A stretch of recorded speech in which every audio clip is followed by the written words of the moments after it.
Assalamualaikum warahmatullahi wabarakatuh. Salam Vespa Racing 82. Gaskeun. Oke guys, selamat malam dimanapun kalian berada, sebelum kalian, semoga kalian baik-baik saja. Oke guys, ini gua mau tepatin janji ya. Gua mau bahas masalah tabung induksi atau tabung Yays. Nanti kita kupas tuntas langsung di video ini ya guys ya. Tabung induksi ini berperannya penting atau tidak di motor 2 tak. Kita langsung bedah yang gue bahas ini untuk ke Vespa ya guys ya. Oke, yuk cekidot. Oke guys, ini di depan kalian udah ada karburator dan yaitu tabung induksi atau tabung RIS ya, atau tabung Yays. Gua akan jelasin yaitu kenapa sih tabung induksi atau dari istilah kata nama Yays atau tabung Yays atau tabung RIS ya. Cuman yang gua tahu yaitu tabung Yays.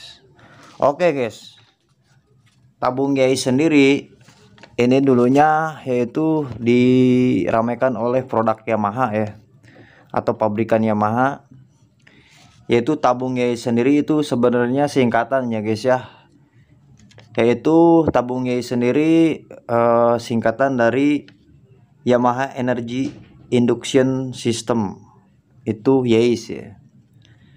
Dan ada juga yang istilah lagi namanya yaitu bus battle.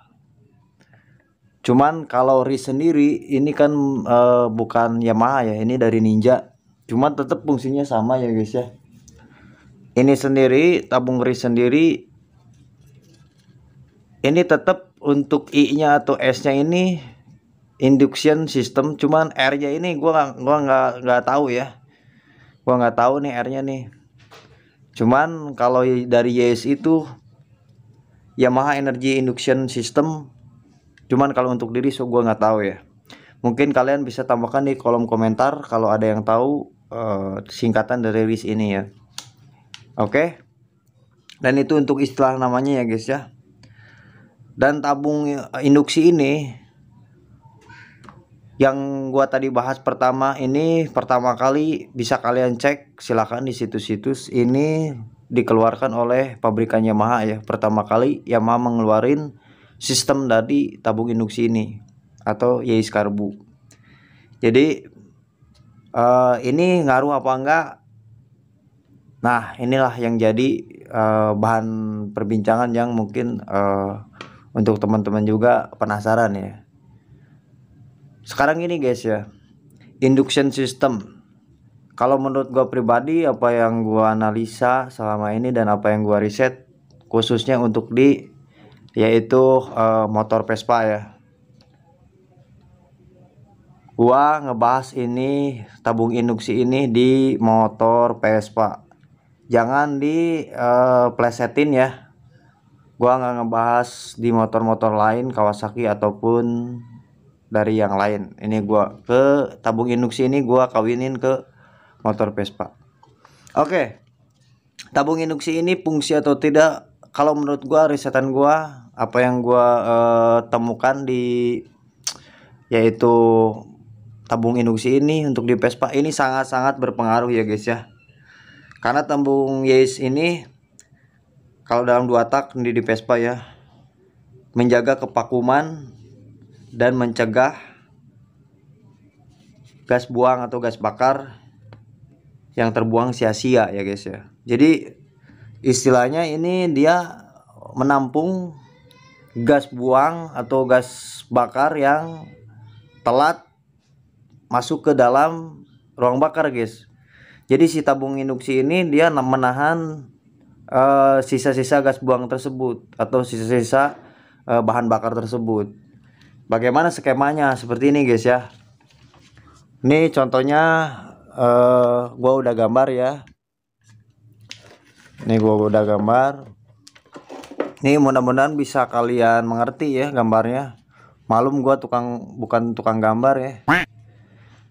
Ini karburator, ini palep, ini tabung induksi, dan ini kalau kita ini gua bahas Vespa ya, ini dibahas di Vespa ya. Jangan di plesetin lagi nih. Ini intake susun, ini untuk posisi dari tabung induksi ya. Ini selangnya.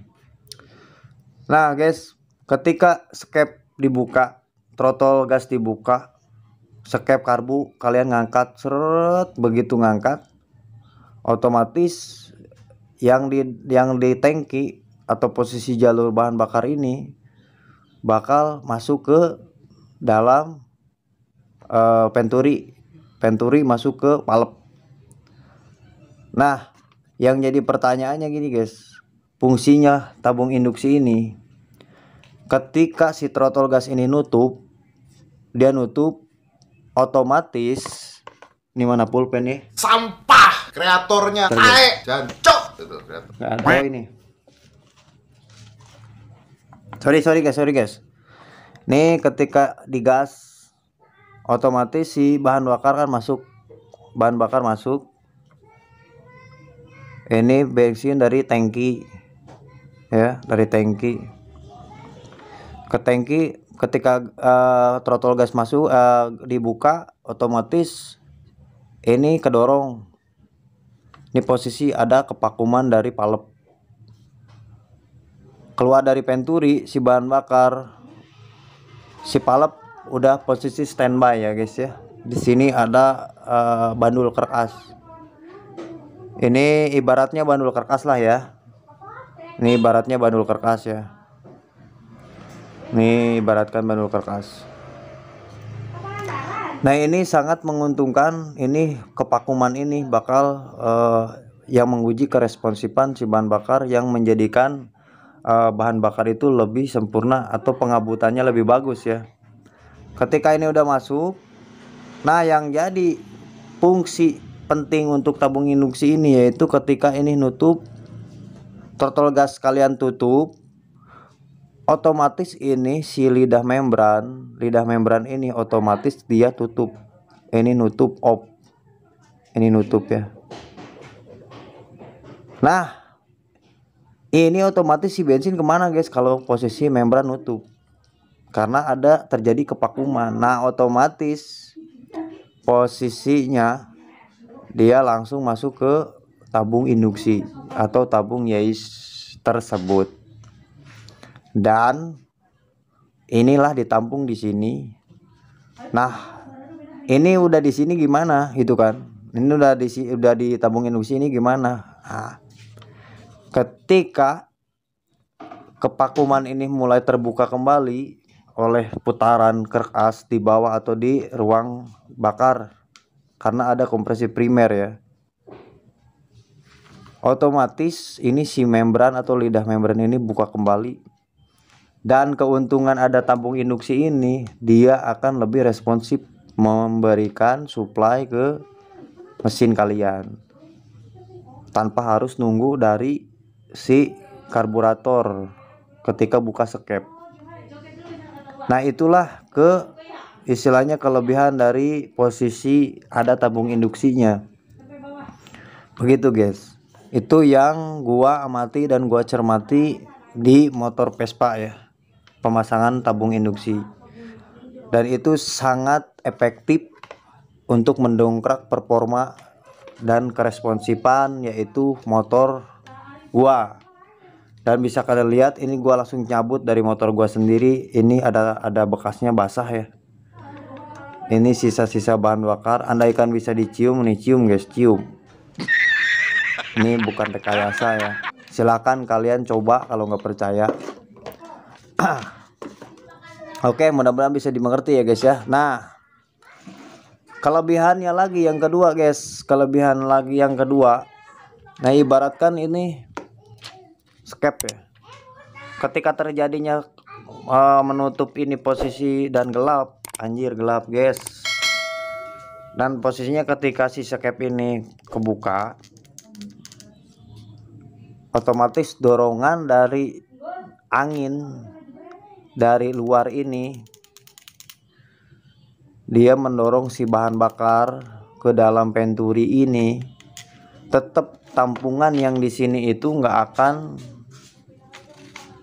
hilang atau nggak akan berkurang. Jadi bisa dikatakan ini tampungan double. Ini istilahnya posisinya yaitu untuk tampungan kedua, cadangan lah gitu, istilahnya cadangan guys.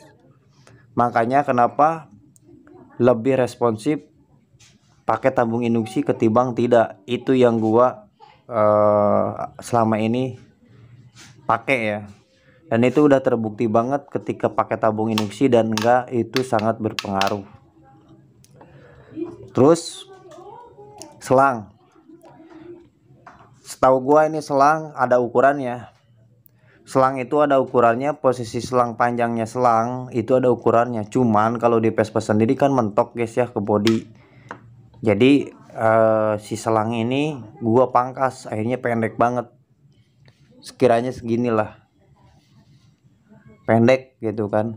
Sebenarnya kalau di motor 2 tak pada umumnya atau motor Jepangan itu sangat berpengaruh sekali di yaitu selang juga kehitung dan si tabung ini juga kehitung. Jadi gini guys, singkatnya biar nggak muter-muter, si tabung induksi ini kalau kita hitung pakai cc atau pakai air, ini isinya ini lebih dari cc motor kita. Contoh motor Ninja cc-nya berapa, motor Vespa cc-nya berapa, pasti ini tabung induksi ini. Misalkan ini punya Ninja nih, Ninja berapa sih cc-nya, gua nggak tahu ya Ninja berapa ya, 150. Nah ini pasti bakal lebih dari 150. Ereking 135 cc, pasti si tabung induksi Ereking ini lebih dari 135 cc isinya. Itu setahu gua ya guys ya. Mungkin nanti kita di part 2 nya kita bisa praktek, kita cari tahu cc nya. Kalau video ini rame ya, kita cari tahu, kita ukur nih. Dan itu juga kehitung untuk si yaitu si selangnya, si selang tabung induksinya ya, tabung yaisnya. Dan kenapa gua tidak memakai Nopadas atau yang lainnya, karena gua ngukur cc dari Vespa. Vespa sendiri kan cc standarnya 150 ya. Makanya kalau pakai tabung induksi yang punya Ninja itu sangat signifikan kalau ini bagi gua. Cuman beda mekanik, beda rasa ya guys ya. Gua bukan dalam arti menggurui, ini hanya riset yang gua kembangkan selama ini. Mudah-mudahan bisa bermanfaat untuk kalian gitu guys. Nah itu guys, itu untuk tabung induksi sendiri. Dan tabung induksi ini gua tegasin sekali lagi, tabung yais tempat menyimpan bahan bakar yang tersisa ya, tabung induksi ini. Makanya si tabung induksi ini sangat penting kalau menurut gua. Dan gua juga punya temen motor-motor 4 tak, temen gua dia udah memakai tabung induksi atau tabung yais dengan simulasi sama ya, dengan simulasi sama itu untuk menampung bahan bakar yang tersisa.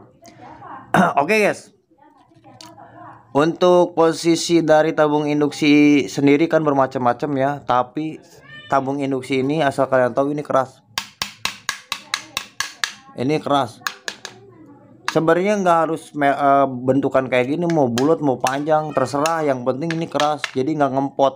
Kalau digas itu nggak ngempot ya. Karena tabung induksi ini membantu kepakuman ya guys ya. Ingat, kepakuman ke membran. Kepakuman ke membran atau ke palep. Ini sangat membantu guys. Gitu. Kalau nggak percaya silakan kalian coba memakai tabung induksi dan tidak memakai tabung induksi. Mungkin kalian bisa praktek sendiri. Dan itu ngaruhnya bagaimana ya. Dan tabung induksi ini kalau mau bikin, kalian harus cari yang keras, jangan yang ngempot.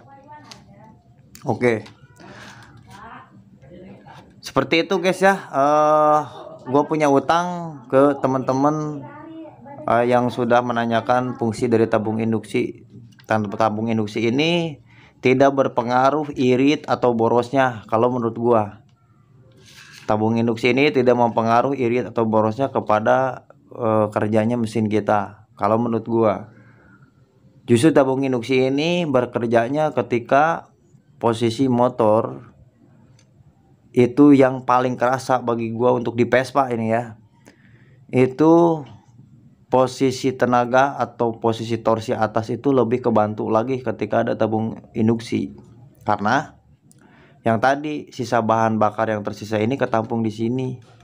Dan ketika emang skep udah bener-bener buka total, udah nggak ada lagi supply karena suhu mesin naik, otomatis kalau namanya suhu mesin naik, otomatis oktan yang turun ke venturi dan turun ke palep ke sini, otomatis dia kering guys. Banyak kenapa jadi pertanyaan, settingan gua tuh nggak ada yang kering basah semua, karena gua menyesuaikan dengan suhu.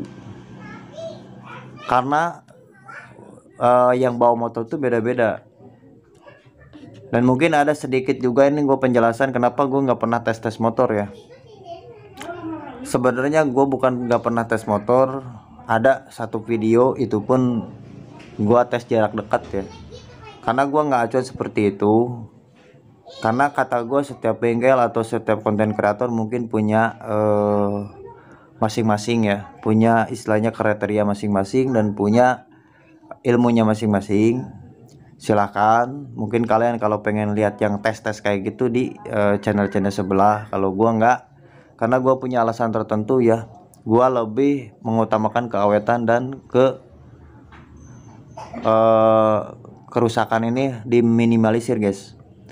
Karena namanya mesin yang baru hidup itu rata-rata dari bearing, dari komponen spare part itu belum maksimal untuk menempuh putaran-putaran tinggi, running tinggi itu belum, karena posisinya dia masih penyesuaian.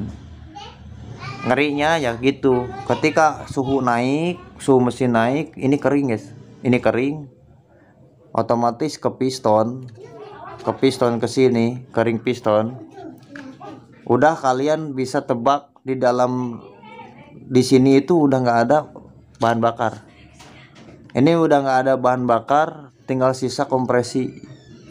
Akhirnya gimana guys, si ring saya hari ini dia nggak buka atau rapet, dan itu ya yang menyebabkan ngejim